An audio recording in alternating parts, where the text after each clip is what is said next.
fight for our lives. And I really appreciate you all showing up. Because we need to be mad about this. Because they kept this shit quiet. And we need to get fucking loud. We need to be heard. But before we start anything, I want to acknowledge that we are on unceded Tiwa territory. We are on stolen land. And that comes before everything. And we are here today because we have oppressors on this land. We have people in this building and in these buildings here, elected officials who don't give a fuck about our community. And so it's our job today to get a little loud, to show them that we do listen, that we do see what they're doing, and what they do directly affects our community. So today, we're going to have a few speakers. They're going to come up here, they're going to share some experiences, some words, and then we're going to fucking march. And we're going to take Central, and we're going to take this little group, and we are going to be loud. We are going to get real. Because whether it's 5 people or 5,000 people, when there's injustices, you stand the fuck up. So we got a couple good speakers today, so we're going to start out with our comrade Hope. Wherever Hope is. Hope is right here! Hope is right here! There we go. Alright, so please welcome Hope.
It's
etc. In no way am I telling people to put yourself out there so where you might not be able to be stable.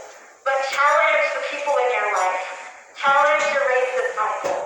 Challenge the people who think that it is okay to say stupid, hateful shit to people based off of their gender or the color of their skin or whether they are able-bodied or not.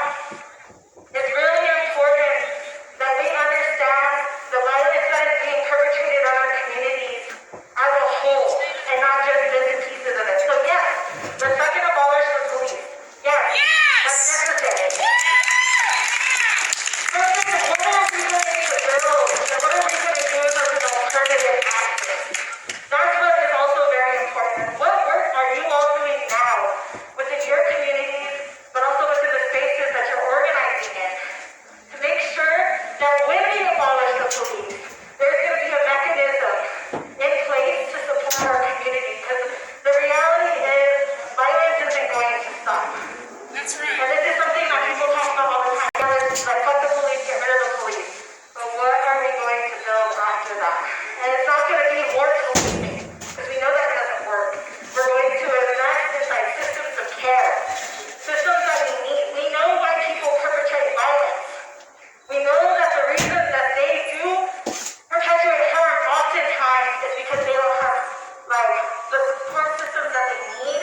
Oftentimes people are really hungry and don't have the things that to be able to live in your system. And then that becomes social crime. And then that becomes policing on the people who are most vulnerable in our communities. And then that becomes putting them in a jail cell and profiting off of their bodies. And the reality is that most people who are sitting in the jails that are being profited off of are brown folks, are black folks, are native folks, are undocumented folks. These are all part of the same system. And it's very important that we understand that and that we all work collectively to do that. I'm a community member and I do my best every time that there is an action to come out. And I really hope that I get to see all of you and get to know you more because we continue to take the streets, because these are our streets. So thank you.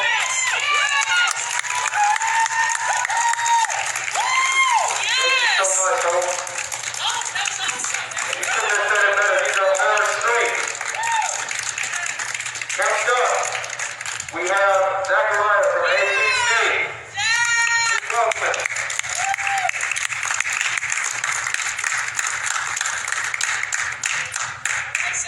What's happening, everybody? Thank you all for being here and showing solidarity. And to say fuck Harold Medina, right? That's what we did. Fuck Medina! Fuck Medina. So, I'm going to go ahead and get to my speech. We got to kill a cop for a police chief. If you're scared of a 14-year-old boy, I think you need to get a new job. Yes! He had a BB gun. Donnie had a mental health illness and said he was possessed. But Harold wouldn't know the difference anyway. Andrew Lopez shot in the back while trying to run away and was brutally executed. The officer, Justin Montgomery, was supposed to be under the supervision of Harold Medina. Instead, Medina, for some reason, was off duty while one of his officers is committing an execution. Kenneth Ellis, also having a mental health crisis, holding a gun to his head, Medina gave the shoot order and said he would have done it himself. We all know how he treats those who suffer from mental illness.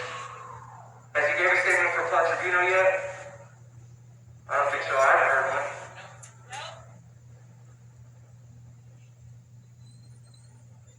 Because why would he, right?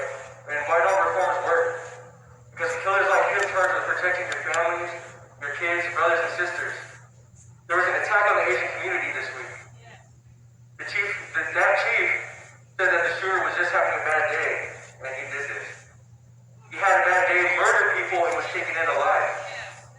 Those suffering mental health crisis, having a bad day, and are colored, but don't go on a murdering spree, are instead killed and smeared on local mainstream media for having some degree of criminal background and attempt to justify the sanctioned lynching.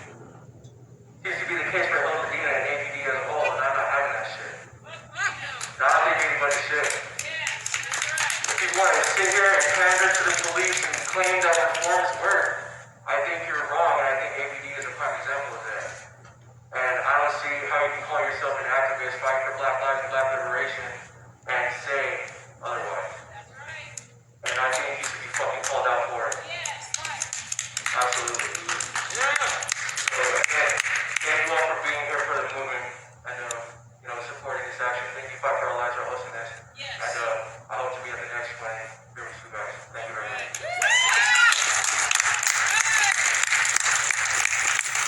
Thank you so much.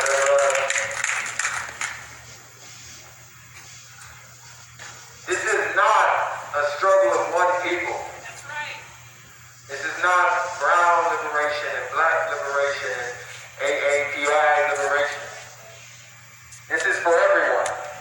You know, we have a duty as community members, as people of this community, to stand together against all oppressors and to stand with all oppressed people. And oppressors look like Harold Medina They sure do. Yes. In a uniform. and the rest of the APD. Yes. This man represents everything that we stand against, and they just made him chief of police. Love that. We have an obligation to resist this. Yes. We have an obligation to get loud. Yes. Like Zach said, this man murdered a child. Yes, he did. You know, 14 years old in a church. He had a mental health crisis, and that man murdered him. Like was said before, in 2010, there was a man at a gas station with a gun to his own head. Medina was a supervising officer who authorized lethal force on a man who needed help. Yes. Yes. This is the man they elected. This is the man they appointed. And this is the man that he will tell you that he has changed, that he has learned from his experiences. I see no change. Just this summer, we stood against white supremacy and colonialism in T-Web Park. We were confronted by white supremacists, armed. Medina knew they were there. He told his men not to intervene, not to get involved. A community member was shot that day, and only then did APD come in with tear gas and batons. That's right. You can't tell me this man changed. That's right. 2 weeks ago, APD, under the order of Harold Medina, along with the DOT, swept downtown of all unsheltered communities, throwing away their items, their tents, their blankets, everything they have. This is the APD we have under Medina. Yes. Yes. You can't tell me this is a changed man. That's right. He is a threat to this community. This man is not for us. That's right. But we cannot just look at him. He was appointed by Mayor Tim Keller, who's an elected official. And just this last Monday, he was confirmed unanimously by all city council. No hesitation. That means Mayor Tim Keller is not for us. That's right. That means the city council is not for us. That's right. The vice president of an organization. If you stand